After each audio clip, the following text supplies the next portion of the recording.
ৰাজ্যৰ বিহু সমিতিসমূহলৈ চৰকাৰী সাহায্য প্ৰদানৰ ক্ষেত্ৰত নিৰ্বাচনী আয়োগৰ সেউ সংকেত নিৰ্বাচনী আচৰণ বিধিৰ বাবে ৰাজ্য চৰকাৰে প্ৰতি বছৰে প্ৰদান কৰি অহা এই সাহায্য প্ৰদান কৰা নাছিল কিন্তু চৰকাৰে দিয়া প্ৰস্তাৱ নিৰ্বাচনী আয়োগে গ্ৰহণ কৰাত বিহু সমিতিসমূহে এই সাহায্য লাভ কৰাটো নিশ্চিত হৈ পৰিছে আৰু সেইমতে ৰাজ্যৰ 2306খন বিহু সমিতিয়ে 1.5 লাখ টকাকৈ প্ৰায় 35 কোটি টকা লাভ কৰিব যেহেতু বিহু জাতীয় উৎসৱ হে এই ক্ষেত্ৰত নিৰ্বাচন আয়োগে সেউ সংকেত প্ৰদান কৰা বুলি জানিব পৰা গৈছে ৰাজ্যৰ বিহু সমিতিসমূহলৈ চৰকাৰী সাহায্য প্ৰদানৰ ক্ষেত্ৰত নিৰ্বাচনী আয়োগৰ সেউ সংকেত আৰু নিৰ্বাচনী আচৰণ বিধিৰ বাবে ৰাজ্য চৰকাৰে প্ৰতি বছৰে প্ৰদান কৰি অহা এই সাহায্য প্ৰদান কৰা নাছিল কিন্তু চৰকাৰে দিয়া প্ৰস্তাৱ নিৰ্বাচন আয়োগে গ্ৰহণ কৰাত বিহু সমিতিসমূহে এই সাহায্য লাভ কৰাটো নিশ্চিত হৈ পৰিছে আৰু সেইমতে ৰাজ্যৰ 2306খন বিহু সমিতিয়ে 1.5 লাখ টকাকৈ প্ৰায় 35 কোটি টকা লাভ কৰিব আৰু যেহেতু বিহু জাতীয় উৎসৱ আৰু এই ক্ষেত্ৰত নিৰ্বাচন আয়োগে সেউ সংকেত প্ৰদান কৰা বুলি জানিব পৰা গৈছে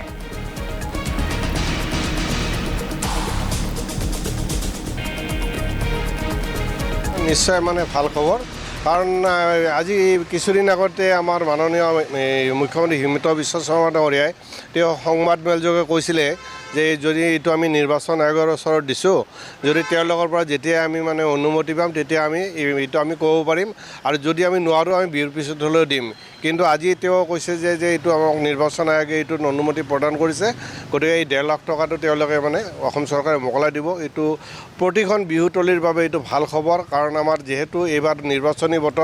নিৰ্বাচনী বতৰত আমাৰ মানে বৰঙণি সংগ্ৰহ কৰাটো আমাৰ যথেষ্টখিনি আমি বাধাৰ সন্মুখীন হৈছোঁ গতিকে এই 1.5 লাখ টকাটোৱে বিহু সমিতিসমূহক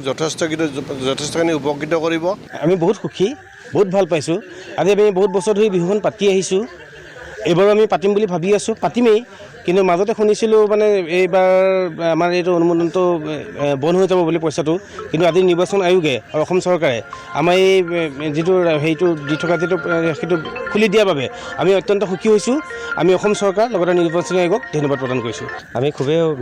সুখী হৈছোঁ কাৰণ আমি বহুত বছৰৰ পৰা আমাৰ নাৰায়ণপুৰে ঐতিহ্যমণ্ডিত নাৰায়ণপুৰ আমাৰ বিহু সন্মিলনী বিহু পাতি আহিছে আৰু যিহেতু অসম চৰকাৰে যি অনুমোদন দিছিলে 1.5 লাখ টকা তেওঁলোকে প্ৰত্যেক বছৰে দি আহিছিলে আৰু ইলেকশ্যনৰ টাইমৰ কাৰণে তেওঁলোকে পইচাটো হেৰি কৰিছিলে আৰু এতিয়া যিহেতু তেওঁলোকে মুকলি কৰি দিছে নিৰ্বাচন আয়োগে মুকলি কৰি দিছে আৰু লগতে অসম চৰকাৰে তেওঁলোকে হেৰি কৰি দিছে অনুমোদন জনাইছে তো সেইটো কাৰণে আমি বিৰাট আনন্দিত নাৰায়ণপুৰবাসী হিচাপে আৰু আমি এইবাৰ বিহুখন আৰু ভালকৈ পাতিম বুলি আমি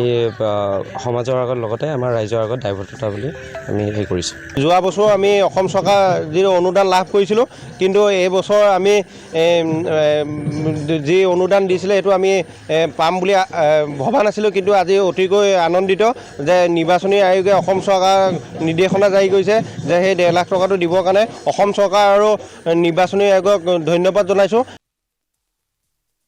আৰু বিহু সমিতিসমূহলৈ এই সুখবৰ ৰাজ্য চৰকাৰে যি সাহায্য প্ৰদান কৰিছিল সেই সাহায্য নিৰ্বাচন আচৰণ বিধিৰ বাবে দিব পৰা হোৱা নাছিল কিন্তু শেহতীয়াকৈ নিৰ্বাচন আয়োগে সেউ সংকেত দিছে যে এই সাহায্য দিব বিহু সমিতিসমূহক আৰু এই সন্দৰ্ভত আমি অধিক জানিবলৈ চেষ্টা কৰিম এই বিহু সমিতিসমূহৰ প্ৰতিক্ৰিয়া ল'বলৈ চেষ্টা কৰিম পোনপটীয়া সম্প্ৰচাৰত গোলাঘাটৰ পৰা আমাৰ সৈতে আছে গোলাঘাটৰ ছিনিয়ৰ ব্যুৰ চিফ সমীৰণ দিগন্ত সমীৰণ বিহু সমিতিসমূহলৈ সুখবৰ আহিছে গতিকে তেওঁলোকে কি ক'ব নিৰ্বাচন আয়োগে ইতিমধ্যে সেউ সংকেত দিছে হয় মেদিনী ইতিমধ্যে খুব ভাল খবৰ ইতিমধ্যে অসম চৰকাৰে আমি দেখিছোঁ যে শেহতীয়াভাৱে যোৱা 3টা বছৰৰ পৰা বিহু যি আমাৰ জাতীয় উৎসৱ বিহু সুৰক্ষিত কৰাৰ ক্ষেত্ৰত পদক্ষেপ গ্ৰহণ কৰিছে আৰু তাৰ ভিতৰতে হ'ল বিহু সন্মিলনসমূহলৈ ইতিমধ্যে এটা আৰ্থিক অনুদান আগবঢ়াইছে আৰু যিহেতু নিৰ্বাচন সমাগত নিৰ্বাচনৰ প্ৰাক মুহূৰ্তত সেইসমূহ অনুদান দিব পাৰে নে নোৱাৰে সেই লৈ ইতিমধ্যে চিন্তা চৰ্চা চলি আছিল কিন্তু ইতিমধ্যে নিৰ্বাচন আয়োগে গ্ৰীণ ছিগনেল ইতিমধ্যে প্ৰদান কৰিছে যাৰ কাৰণে আমি দেখিছোঁ যে বিহু সমিতিসমূহৰ ইতিমধ্যে সেই অনুদান লাভ কৰিব চৰকাৰ আৰু এইবাৰো 1.5 লাখ টকা ইতিমধ্যে বিহু সমিতিসমূহে লাভ কৰিব মই বৰ্তমান উপস্থিত আছোঁ সদৌ বেতিয়নী ৰঙালী বিহু সন্মিলনৰ যিসকল বিষয়ববী আছে সেইসকল আৰু সদৌ বিহু ৰঙালী বিহু সন্মিলনে 91 সংখ্যক এবাৰ বিহু উদযাপন কৰিব মই বিহু সমিতিৰ সন্মানীয় সভাপতি আছে মই আপোনাৰ ওচৰলৈ আহিছোঁ তৃতীয়বাৰৰ কাৰণে চৰকাৰে 1.5 লাখ টকাৰ যি অনুদান এই অনুদান আগবঢ়াব আপোনালোকে দুবাৰ পালে এবাৰো পাব নিৰ্বাচনৰ প্ৰাক মুহূৰ্তত কিছু বাধা বিঘিনি আছিল কিন্তু সেইখিনি আঁতৰ হ'ল এতিয়া কি ক'ব আপোনালোকে ক'লে মানে কি হ'ল প্ৰথম কথা হ'ল কি যে আমি চৰকাৰক ধন্যবাদ জনাইছোঁ যিহেতু যে আমাৰ এই গ্ৰামাঞ্চলৰ বিহুবিলাক জীয়াই থকাত চৰকাৰে যোৱা 3টা বছৰে চৰকাৰৰ তৰফৰ পৰা যি অনুদান আগবঢ়াইছে সেইটো আমি খুব উৎসাহিত হৈছোঁ আৰু আমাক যথেষ্ট সহায় কৰিছে যিহেতু যে আমাৰ এই ঐতিহ্যমণ্ডিত বিহুখন পালন কৰাৰ ক্ষেত্ৰত যথেষ্ট পইচাৰ খৰচ হয়। সেই পইচাৰ চৰকাৰে কিয়দাংশ দিয়াৰ বাবে আমি ভাল পাইছোঁ আৰু অনাগত দিনবিলাকত যাতে ইয়াৰ 1.5 লাখৰ পৰা 2 লাখ 3 লাখলৈ বৃদ্ধি কৰে সেইটো চৰকাৰৰ প্ৰতি অনুৰোধ থাকিলে। আৰু এই সন্ধিখনত যেতিয়া চৰকাৰে পইচাটো এৰি দিব পাৰিলে, বিশেষকৈ নিৰ্বাচন আয়োগৰ গ্ৰীণ ছিগনেল যিটো পালে, তাৰ বাবে আমি সদৌ বেতিয়নীবাসীৰ উৎফুল্লিত হৈ আছোঁ আৰু তাৰ বাবে আমি পুনৰবাৰ চৰকাৰক ধন্যবাদ জ্ঞাপন কৰিছোঁ। কি ক'ব বাধা আঁতৰিলে এই অসমীয়া কৃষ্টি সংস্কৃতি ৰক্ষাৰ কাৰণে অসমৰ বৰ্তমান মাননীয় মুখ্যমন্ত্ৰী হিমন্ত বিশ্ব শৰ্মাই যি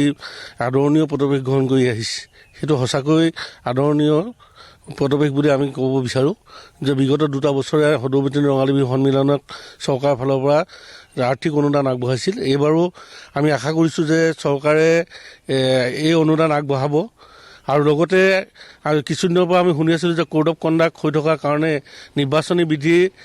বলবৎ হৈ থকাৰ কাৰণে এই পইচাটো দিব পৰা নাযাব বুলি আমি গম পাইছিলোঁ। এতিয়া শেহতীয়াভাৱে আমি গম পাইছোঁ যে নিৰ্বাচনী আয়োগে এই ক্ষেত্ৰত এটা সেউজ শৃংখল আমাৰ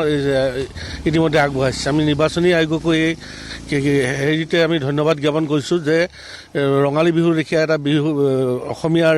আৱেগ থকা এটা বিহুলৈ তেওঁলোকে যিটো সন্মান প্ৰদৰ্শন কৰিছে নিৰ্বাচনী আয়োগে, তেওঁলোকক আমি এইখিনিতে ধন্যবাদ জ্ঞাপন কৰিছোঁ। আৰু অসম চৰকাৰক ধন্যবাদ জনাইছোঁ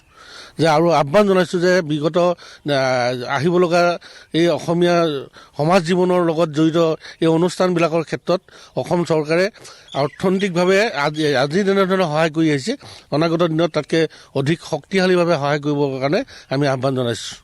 আৰু আছে মোৰ লগত, কি ক'ব? আমাৰ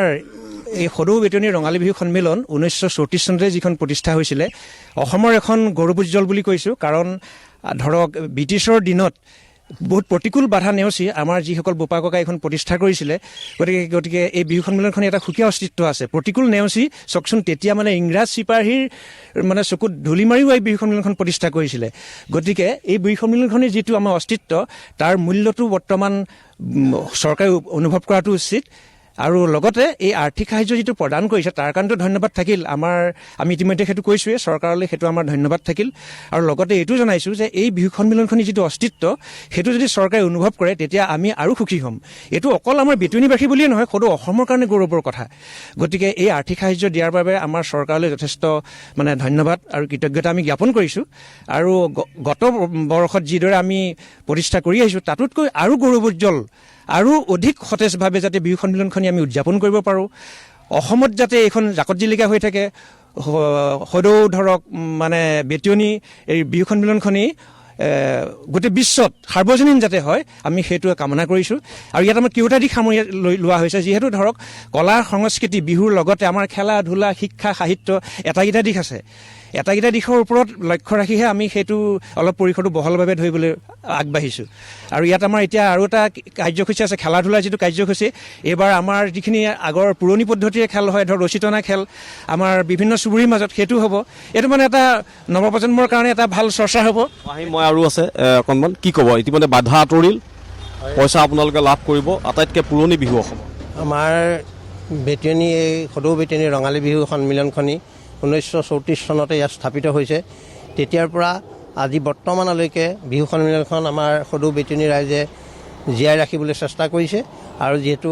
বহুতো বাধাৰ মাজত আজি আমি আহি এই 91 বৰ্ষ পাইছোঁহি, এই 91 বৰ্ষত আমি বিভিন্ন বিষয় সাল সলনি কৰাৰ চিন্তা চৰ্চা কৰিছোঁ। আৰু যিহেতু আমাক চৰকাৰে আজি 3টা বছৰে 1.5 লাখ টকা দিয়াৰ যিটো চিন্তা চৰ্চা কৰিছিলে, সেয়া আমি 2টা বৰ্ষ পাইছোঁ। আৰু বৰ্তমান এই ইলেকশ্যনৰ ইমান মানে বাধাৰ মাজতো এই 1.5 লাখ টকা যে চৰকাৰে ল'বৰ কাৰণে অনুমতি প্ৰদান কৰিছে বুলি আমি কালি বিশেষভাৱে নিউজত গম পাই সদৌ বেতিয়নীবাসী সুখী হৈছে। সেয়ে আমি মাননীয় মুখ্যমন্ত্ৰীক সদৌ বেতিয়নী বা সদৌ অসমৰ ৰাইজে ধন্যবাদ জনাইছোঁ। আৰু ভৱিষ্যতে যাতে 1.5 লাখ টকাৰ পৰা 2 লাখ 3 লাখ টকালৈ বৃদ্ধি কৰাৰ চিন্তা চৰ্চা কৰিব বুলি চৰকাৰক পুনৰ অনুৰোধ জনাই মই চৰকাৰলৈ ভাল লাগিছে। বাধা আঁতৰি